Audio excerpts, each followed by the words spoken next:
मिला है, इधर मिला है। निकालो सीमेंट कर लेना।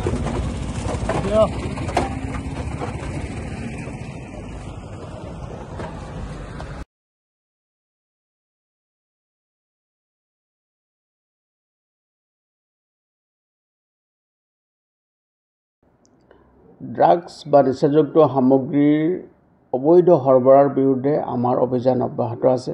অসমৰ মাননীয় মুখ্যমন্ত্ৰী ডাঙৰীয়াই অসম ৰাজ্যখনক সম্পূৰ্ণৰূপে ড্ৰাগছ মুক্ত কৰিব বিচাৰিছে আৰু তেওঁৰ লক্ষ্য সেই লক্ষ্য সাৰোগত কৰি আমি অহৰহভাৱে অবৈধ নিচাযুক্ত সামগ্ৰীৰ বিৰুদ্ধে আমি অভিযান চলাই আছোঁ। আৰু এই অভিযানৰ এক অংশস্বৰূপে আজি আবেলি এটা বিশেষ অভিযান আমি চলাইছিলোঁ আৰু এই অভিযানটো আমাৰ ধলাই থানা অন্তৰ্গত সপ্তগ্ৰাম অঞ্চলত সেই অভিযান চলিছিলে আৰু সেই অভিযান কালত আমি এখন গাড়ী এখন ভেহিকল গাড়ীখন মিজোৰাম সাইডৰ পৰা আহি আছিল আৰু সেই গাড়ীখনক আমি ইন্টাৰসেপ্ট কৰিবলৈ সক্ষম হলো। গাড়ীখনৰ নাম্বাৰ হ'ল MN01AS1591। এই গাড়ীখন যেতিয়া আমি ইন্টাৰসেপ্ট কৰোঁ আৰু গাড়ীখন ইন্টাৰসেপ্ট কৰাৰ পাছত দুজন ব্যক্তি গাড়ীখনত থকা দুজন আৰোহী, এজন হ'ল মাইকেল লেৰাম মাউথ, তেওঁৰ ঘৰ হ'ল চৈকত, চুৰাচান্দপুৰ, মণিপুৰ, আৰু এগৰাকী মহিলা আছিলে, তাইৰ নাম মেৰিনা নেইতিনফাল, তাই হ'ল ৱাইফ অফ মাইকেল লেৰাম মাউথ, চুৰাচান্দপুৰ, মণিপুৰ। তেওঁলোকে এই দুইজন ব্যক্তিয়ে গাড়ীখনত মজুত আছিলে আৰু যেতিয়া আমি গাড়ীখনত খানতালাচি চলাওঁ তেতিয়া গাড়ীখনৰ পৰা আমি 99টা চাবোনৰ বাকচত সন্দেহযুক্তভাৱে হিৰোইন থকা বাকচ আমি জব্দ কৰিবলৈ সক্ষম হলোঁ।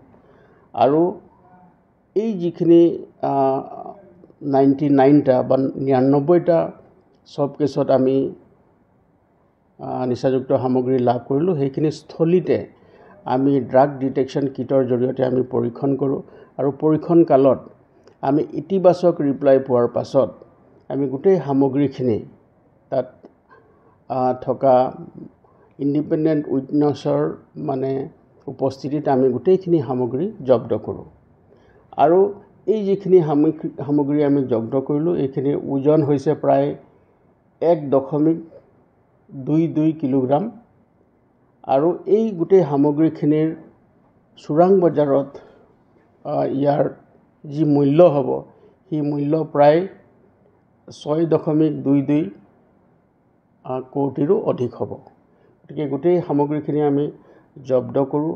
জব্দ কৰাৰ লগতে প্ৰাৰম্ভিক পৰ্যায়ত আমি ইয়াৰ তদন্ত আৰম্ভ কৰিছোঁ আৰু তদন্ত আমাৰ বৰ্তমানলৈকে চলি আছে। আৰু এই তদন্তকালত দেখা গৈছে যে 2-3 দিনৰ আগতে সেই গাড়ীখনে চুবুৰীয়া ৰাজ্যৰ পৰা ৰাওনা হৈছিলে আৰু আমি এই গাড়ীখন ইন্টাৰসেপ্ট কৰাৰ পিছত এই সামগ্ৰীখিনি আমি জব্দ কৰিবলৈ সক্ষম হ'লোঁ। আৰু ইয়াৰ জৰিয়তে এইটো দেখা গৈছে যে এই যিখিনি সামগ্ৰী আছে এই বৃহৎ পৰিমাণৰ নিচাযুক্ত সামগ্ৰী আমাৰ জিলাক এটা ট্ৰেনজিট পইণ্ট হিচাপে লৈ বহিৰাজ্যলৈ লৈ যোৱাৰ ইয়াৰ পৰিকল্পনা আছিলে। গতিকে আমি ইয়াৰ লগত সম্পৰ্কিত থকা আন ব্যক্তি যিসকল আন্তঃৰাজ্যিক হওক বা আন্তঃজিলা হওক তেওঁ চক্ৰ জড়িত হৈছে তেওঁলোকৰ বিৰুদ্ধে আমি কঠোৰতম আইনগত ব্যৱস্থা ল'বৰ কাৰণে আমি তৎপৰ হৈ আছোঁ।